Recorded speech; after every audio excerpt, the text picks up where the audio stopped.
Hey, guys. Hello. Hi. Hello, Lake Wales. From the three little ladies. Yeah. So we're trying a new little adventure here. We're calling it the three little ladies from Lake Wales. I'm Catherine Price. I'm Charlene Bennett, and you know what? The three of us have gotten lots of thanks from people in the community for what we've been doing at the City Commission. They feel we're trying to help our community, and I think it just makes sense for us to formalize ourselves a little bit like this, and I'm just happy to be one of the three little ladies. And I'm Juanita Zwaryczuk, and I've had that same experience where people in the community have come up to me once in the supermarket. It was, you're one of those little ladies that goes to the commission meetings and speaks. Thank you. So, yeah, there are a lot of people out there that, need information and perhaps would like to come and voice their own concerns at times. Well, I kind of have this theory that if the world's going to be saved, it's going to be saved by little ladies. Because it's like we're the only ones, especially if we're retired, that can get up and speak our mind, And also, I was talking to a friend, we were talking about how that supposedly men's testosterone levels drop when they get older. And this lady said, what's happened to all these guys I went to high school with? They're posting things like little hearts and little puppies and stuff on their Facebook page. Where are the men that I went to school with? And then we were talking about how that women's estrogen levels drop and their testosterone levels kind of climb relative to their estrogen. So by the time you get to be an older little lady, you're ready to fight with everybody. And I'm about there myself, And what are we fighting about today? Well, we're not. Well, we are fighting, I guess. Today, we're going to I was going to say that we kind of got to know each other over the last. We knew each other before we started doing, speaking at the City Commission, but in the last several years, we kind of got tighter because, we stood up and we opposed the plastic pipe plant. And also we opposed some of the changes to try to keep people from speaking at the City Commission meeting. And I think over that, we kind of got closer. And I think that it's important, one of the problems we have right now is that the development in our area is just exploding. And, at the sort of the same time that we're seeing a reduction in local journalism, particularly sort of investigative journalism. I know that Robert Connors has really been trying to provide some coverage of local news through his lakewalesnews.net. So I want to give a kudo to him for that. But I think there's still a need for people that are willing to do the research and then come forward and speak out in the community about things that are important. And one of them that we just brought to my attention a couple of weeks ago, there was a planning and zoning board meeting, and we found out that the city was trying to transfer or give a little city park called Lake Alta Park to a developer. And it turns out for $10. On January 16th, the city of Lake Wales transferred this little park to what they call the Community Redevelopment Agency in anticipation of that group giving it to this developer. Would you like to explain sort of the PDP process, Charlene, and how this all plays together with this development? Yes, a PDP is a project that is governed by special regulations by the city. And one of the things it includes is that a developer, in return for getting to have smaller lots and other things, has to provide special green spaces and recreation and other features, like everything's not supposed to look alike, and the streets aren't supposed to be straight, they're supposed to be curved, etc. So this developer came with this plan this area in which he is expecting to get the park so that he can count that as his green space and his recreational area, which frees up more space west of it for him to add more homes, more lots. And he has done this apparently with some kind of understanding. He has to have some kind of understanding that he's really going to get it, even though it hasn't been done yet.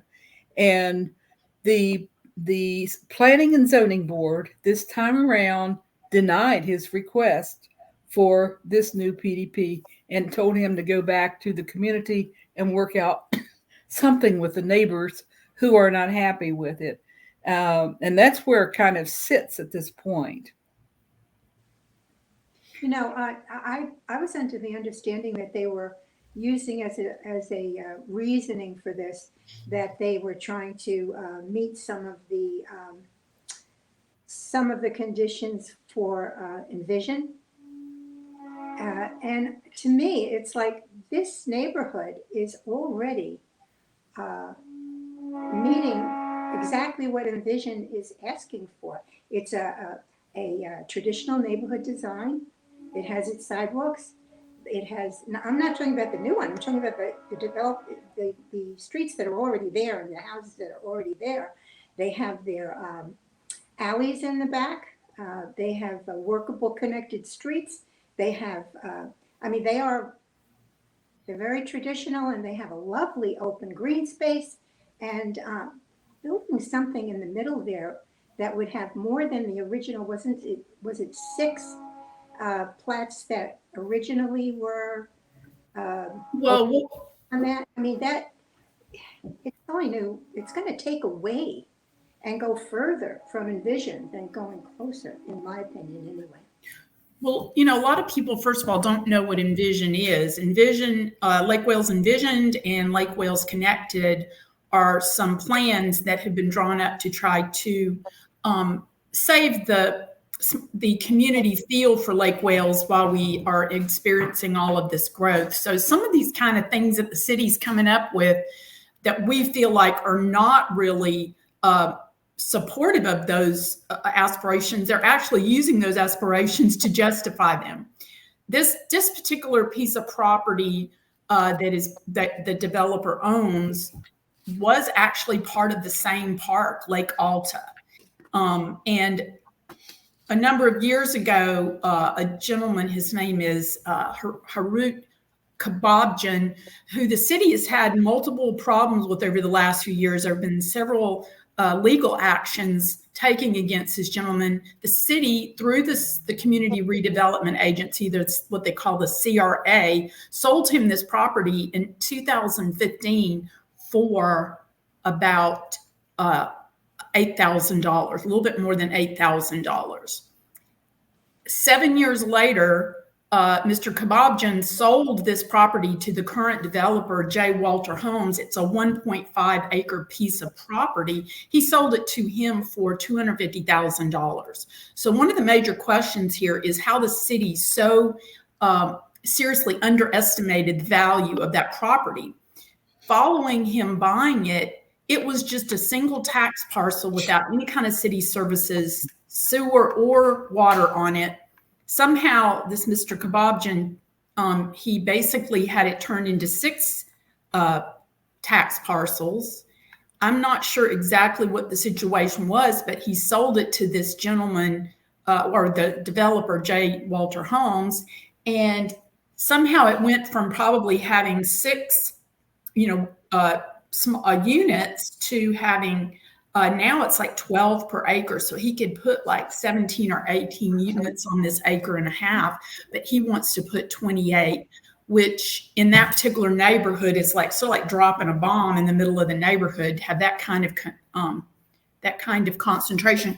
Also, I just wanted to mention that the number of waivers this gentleman is asking for in his planned development project, or PDP, is he wants to change the minimum lot size from 8,000 feet to 2,632 feet.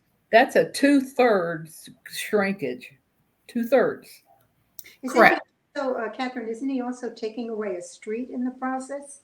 Well, they were talking about taking away a little road that runs through the park, but the community really likes that little road. But let me finish these waivers, and then we'll talk about that. He wants to reduce the road frontage with his PDP from 50 feet to 28 feet, reduce the lot width from 65 to 28 feet, and reduce the rear setback from 10 feet, which is still a small amount of area, to 5 feet. He could build 5 feet from the back of the property. So he's talking about packing these little houses into this acre and a half of land. And then the city's talking about giving him their park so that he can use it for his recreation and green space requirements for the people.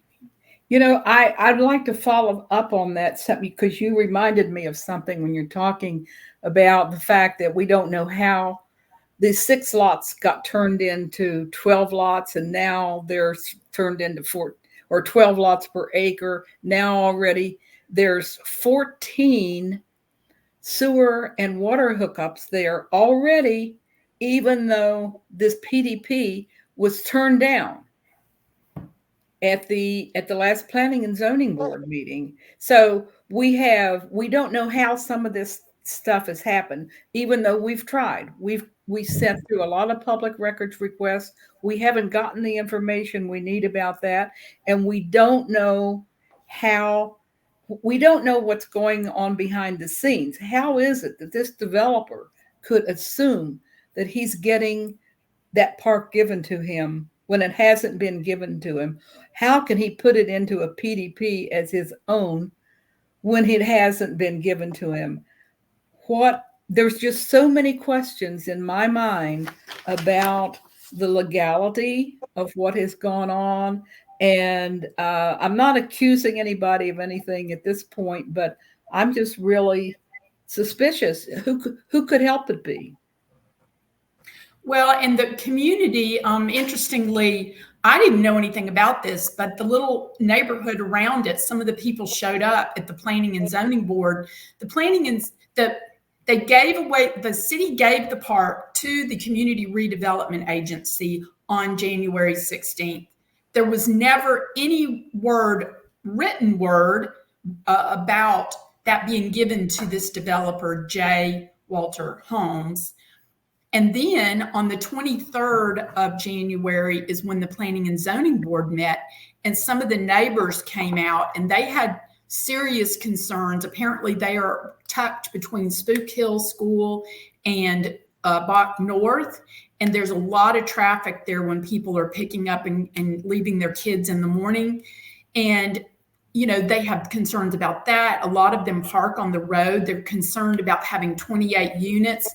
One of the parts of the PDP was they were already assuming in the PDP that the land was given to the developer, despite the fact that the land has not been given to the developer. Right.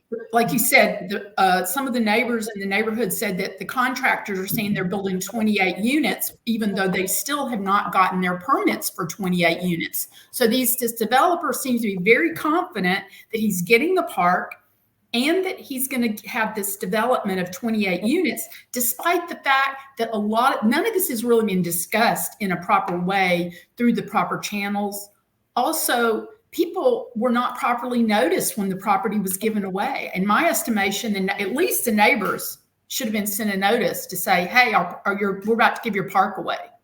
And what I heard, that one of their concerns also is that if it is given away to the developer, that there were plans for an HOA that would be in charge of that, of paying for parts of things that were going to be going on in the park.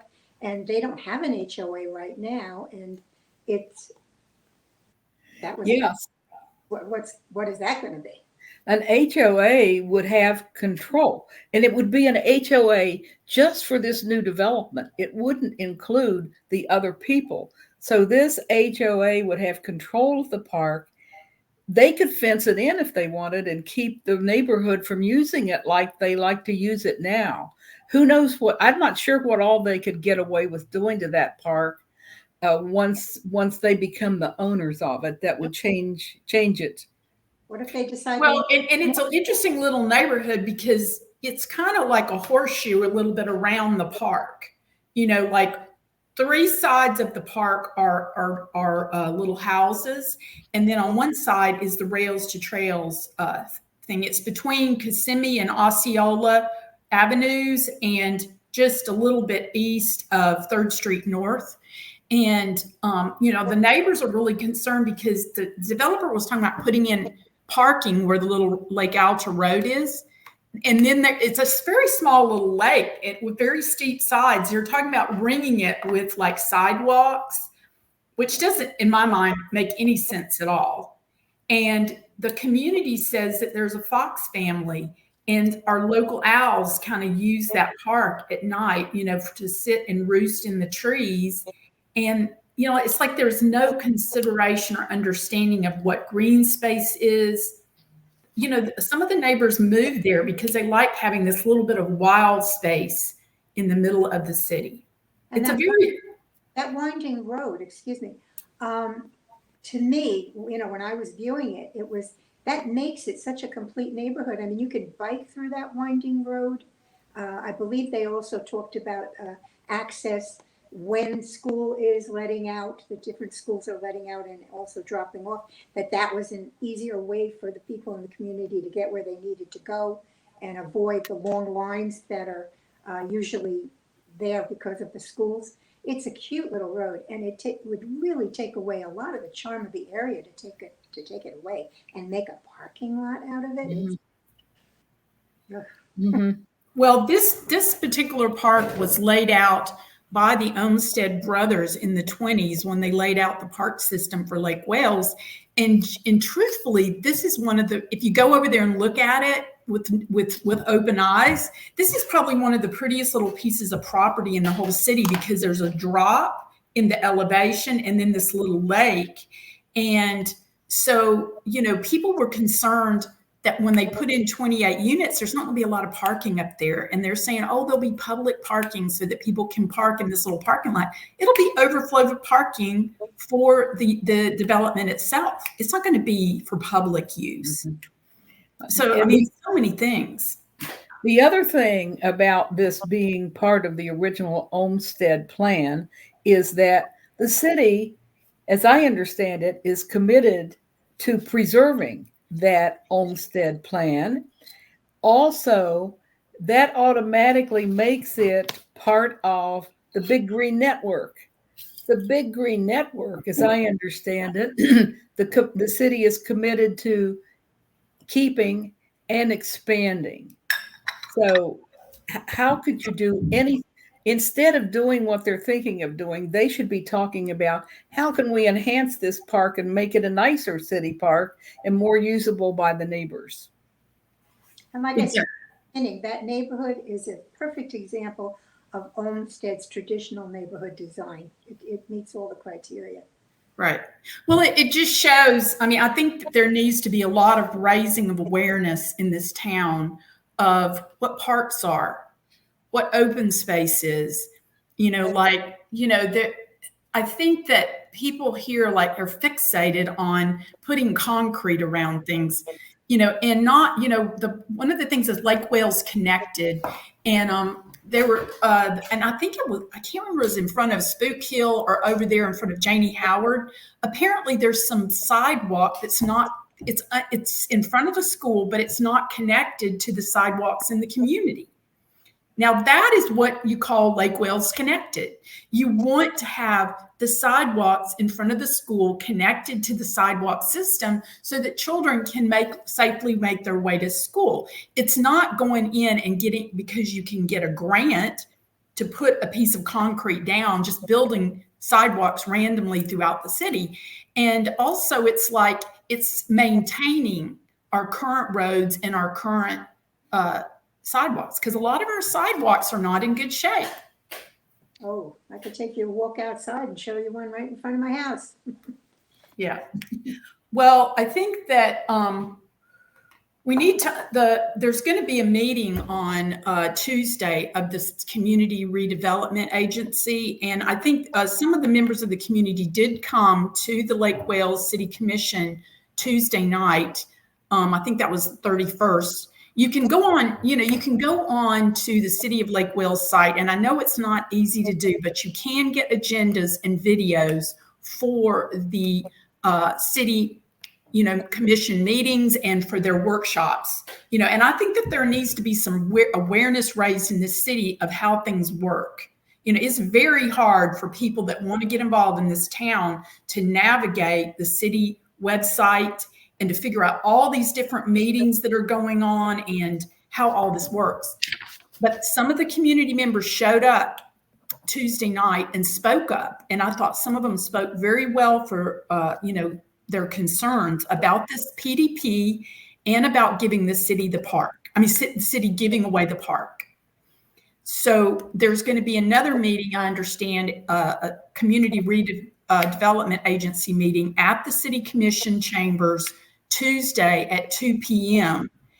And there's a Lake Alta update on the agenda, whatever that means. I'm not sure what that means. And it's right at the very beginning of the agenda, so that anybody that's interested can come. They don't have to stay for the whole meeting if they just want to learn and get updated on this. And if they are moved to speak about it, then immediately after that comes the comments and petitions section of the agenda, where anybody who wants to can get up and speak about this. And I certainly encourage anybody who's concerned to do that. And I also would like to put in that even if it's not your neighborhood, still come down, because it may not be your neighborhood this time, but it might be your neighborhood next time. Yeah. And I think that, at the city commission meetings, I have heard the commissioners say, well, we have a lot of decisions to make. And I think that if the people, the citizens go down there more often, we can help them make wise decisions. Yeah, and besides that, Juanita might sing at that meeting. So you better. I'll play my fiddle. All right. So, gave away my well, I think that there's just a lot going on, and I think that some of the commissioners are being reelected this in April. And if people have vote by mail ballots, the vote by mail ballots go out sometime in March. But I know that I forget the seat numbers, but it's Daniel Williams' seat. I think that's 4. Is that right? And then I think it's number 2 is, I might get it backwards, but Daniel Williams and also Danny Krieger from over in Lake Ashen. Those seats are up for and there's several, I think there's 3 people in the race for Daniel Williams' seat. I know that Brandon Alvarado is running in that one, and I'm not sure. There's another woman, I forget her name. She's Crystal Higby. Yeah, she's with what is it? Circle of Friends. Circle of Friends, yeah. And then for Danny Krieger's, his is Carol Gillespie, and Carol, she's running against him. So we may have a couple of people on here do some interviews and stuff like that, because I think a lot of people need to have sources where they can get a lot of information in a small space, and that's sort of one reason why we're trying to do this. Mm-hmm. But we encourage everybody to come out and speak up. And if you got a Facebook post, say something like "Save our Lake Alta City Park," and share it with your friends, because I think that it's important for us to have this kind of a public discussion about giving away. The other thing is, just as a final note, this property is worth more than $10. If the city that property, if this guy, Kababjan, can sell that 1.5 acres up there for $250,000 without any city or water services on it, which is another question altogether, how much is this 3.5 acre park worth? And I would say it's at least worth $250,000, if not $500,000. And the fact that we're giving that, I said, a lot of us are going, well, how do I get a 3.5 acre city park? Where do I go to sign up? Gives a new meaning to holiday gift giving, doesn't it? Really, I mean, it's some of the stuff you have to laugh about it, or you just pull your hair out. Yeah, and it comes right on top of a $4 million giveaway of impact fees just 2 or 3 weeks ago. So it just feels to me like the city commissioners are undermining Lake Wales envisioned because they're giving stuff away to developers rather than trying to implement the envisioned plan. Well, if you give away enough stuff, you can make any development more lucrative and successful, So, and I think it comes as an impoverishment for the community because sooner or later, we're going to have to pay for that stuff. Right. And pay for, what the city is giving away without too much thought. It's easy when you're sitting up there just to vote for it. And, and a few people kind of are, being, having their bottom line improved, but it's at the expense of the larger community, I think. That's right. And someday when new commissioners have to make the decision to raise taxes to make up for these giveaways, then these commissioners won't take the blame for it. The new ones will take the blame for it. All right. And ultimately, it comes back to us as the community and as the voters in making good decisions about who we select to go in those seats. And I think that, we need to have some serious conversations about that in the future. But anyway, I really appreciate y'all joining me. And we are the 3 little ladies, right? Bye-bye. Bye.